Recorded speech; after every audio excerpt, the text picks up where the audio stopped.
everybody, welcome back to the Craft Beer Hub. I am Mark and I've got another beer review for you. As you all know, I'm sure by now because it's been all over YouTube, that Tesco's done a reasonably good sized drop of craft beer. They dropped it last week. I was away on holiday I think when it dropped, so it was about Monday, the 6th of June I think someone was saying. And yeah, pretty interesting stuff on there. Obviously we had a new Beavertown New England IPA, there was a Vocation Double IPA, there was, what else? It was all in my video. Go and check my video if you haven't seen the new drop.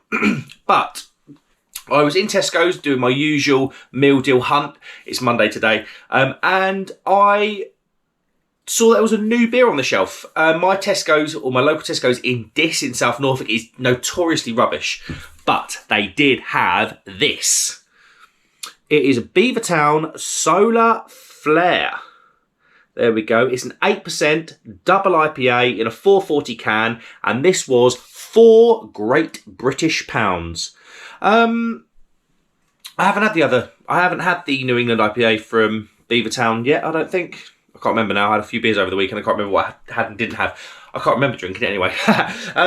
But I did say in the video where I talked about the beers that were new into Tesco's that there may be a bit of quality coming back in from Beavertown. They've gone back to can wraps. People were talking quite well, I saw initially in the chat box and comment boxes about the New England IPA.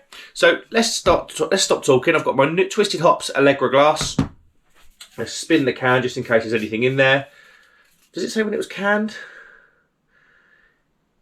It was canned on the 23rd of May, so this is fresh. Today is the 13th of June. Let's get it open. Boom. There we go. Load of smoke on the can opening.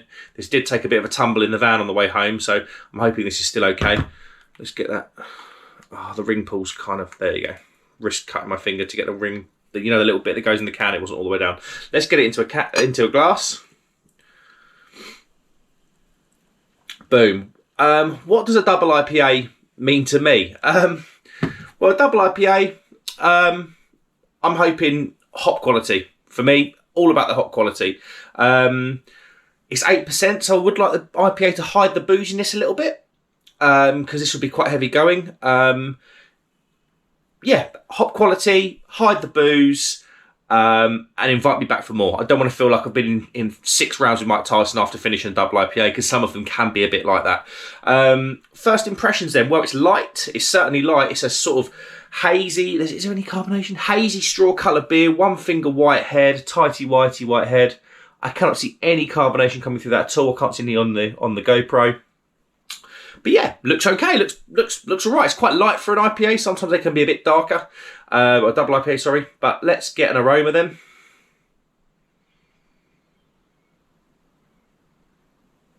Smells very tropical. Very tropical. Pineapple, sweet pineapple. Grapefruit. There is a bit of a weird gassy smelling thing going on that I'm not too much of a fan of.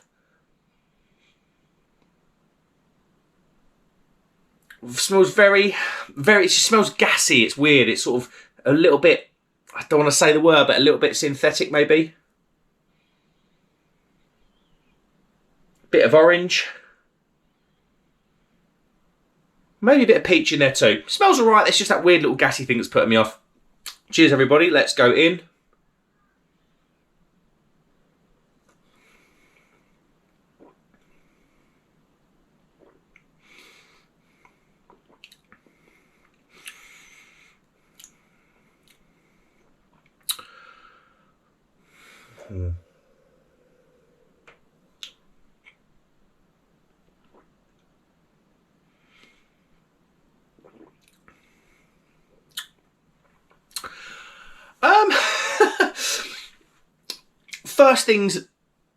First thing I do notice is the non-hit of flavour.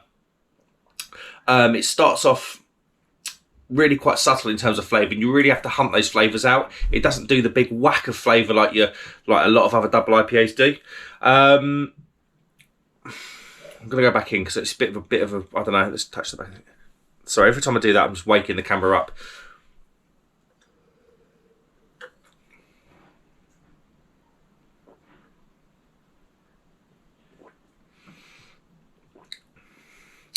Yeah, the first stage of the beer, there's really not a lot. The first thing that hits you is the pillowy, soft mouthfeel, though. It's literally like milk. It's got that consistency of milk in your mouth. The carbonation breaks the... there's a bit of carbonation on the tongue, and that breaks the body down a little bit. And once the beer's done that in your mouth after 2 or 3 seconds, then you get their subtle flavours. I'm afraid this isn't the big juicy double IPA that you might have been hoping for out of Beavertown, especially at £4 on the supermarket shelf, which is the upper end of where the supermarket shelf beers sit. But you do get those pineapple, grapefruit, orange flavours. I'm going to go in again. I don't know. I'm disappointed.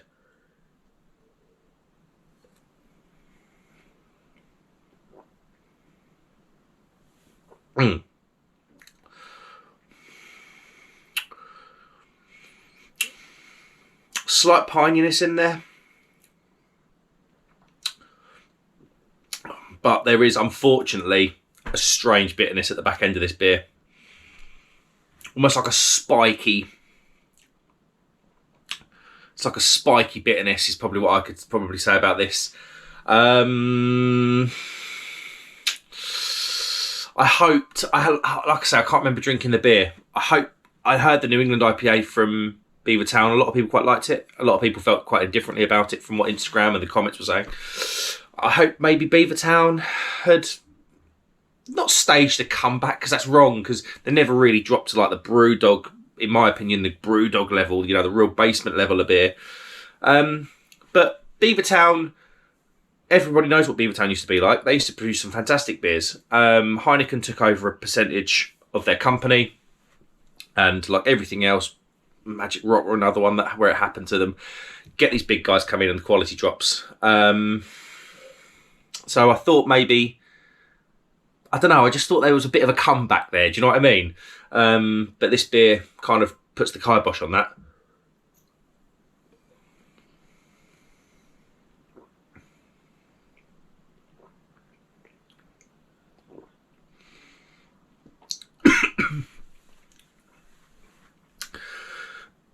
Excuse me. I've got a really raspy throat. I've had bad hay fever all day, and that just went down the wrong hole.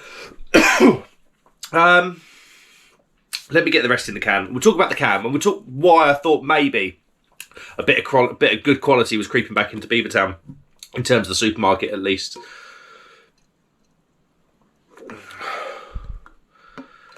Well, so there was a couple of things. Obviously, why did I think that was going to happen? I think one look at the can tells you why. Beavertown before, with the heavy gravity that was in Sainsbury's, that wasn't that impressive in my opinion. That was all printed can. This is now a can wrap, you can see there. It now gets caught on it. I mean, the artwork's always fantastic with Beavertown. That's one thing you can't criticise them on at all. But yeah, I don't know. It's not. I'm not just saying a beer's going to be good because of the can wrap, but it shows a bit of intention from the brewer, doesn't it? In terms of quality, like they care about what you hold. When you hold the can in your hand, you could tell it was the heavy gravity. You could tell it was you could tell it was printed. It didn't feel quality, but this has got like the craft bottle shop quality that obviously they're aiming for. It's just showing the beer's a bit of a miss.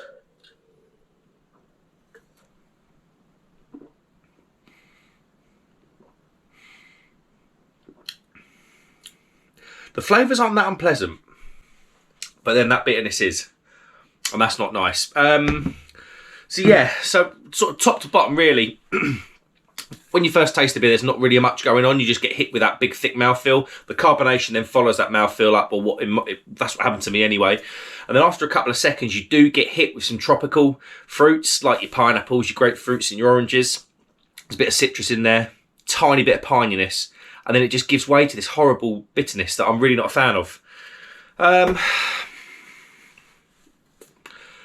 It's far from undrinkable, and what I will say, one of the things I haven't talked about, one of the things I haven't talked about is it drinks way easier than an 8%. They hit the nail on the head in terms of what I like out of a double IPA.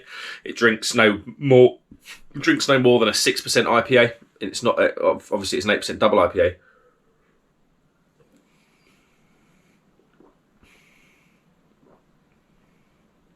But there's just nothing up front with this beer. It's all in the middle and you get left with a horrible bitterness. There's no real Not that I would really want a malty character up the front of a beer on a double IPA. But there's no malt character up front. The hops are in there a little bit in the middle. And the back end, there is a bitterness, but it's not the sort of bitterness you want. It feels like a sticky, chemical, almost synthetic bitterness that I'm really not a fan of. Overall, I'm disappointed. I like Beavertown's branding. I don't think they take themselves sort of too seriously. I think they have a good bit of fun with their beers, and you know, you've only got to see that on the shelf and know this is a good bit of fun. But yeah, I just think the quality's missing out of this one, I'm afraid. Sorry, Beavertown. It's just my opinion. Obviously, other people might like it. £4 in the supermarket as well. It's relatively keen. I think the North double IPA that, again, I wasn't really that too fond of recently in Tesco. I think it was £3.50. Maybe it was £4. I can't remember. Around about the same price point. But yeah, for me, the Vocation double IPA, is it Oraki? Oraki? Can't remember. In the silver can, that wins the Tesco's Beer Drop double IPA for me. The best double IPA that they've dropped in this series. Yeah, disappointed is probably the word. How would I rate it then? It's not undrinkable, it's just disappointing. So it's going to be a 2.5 out of 5 from the Craft Beer Hub. What can I say? Yeah, that's it. Thanks very much for watching, guys. I really do appreciate your time. If you haven't hit that subscribe button, feel free to give it a little tickle and hit the like button if you liked it, and feel free to hit the dislike button if you didn't like it. And get in the comments as well. I know this is a brand new beer. I believe it's out today. It certainly was in my Tesco's, because my Tesco's is rubbish. This could have been out for a little while, to be fair. But yeah, let me know what you think. Right, I'm going to leave it there. Thanks very much for watching, guys. Cheers.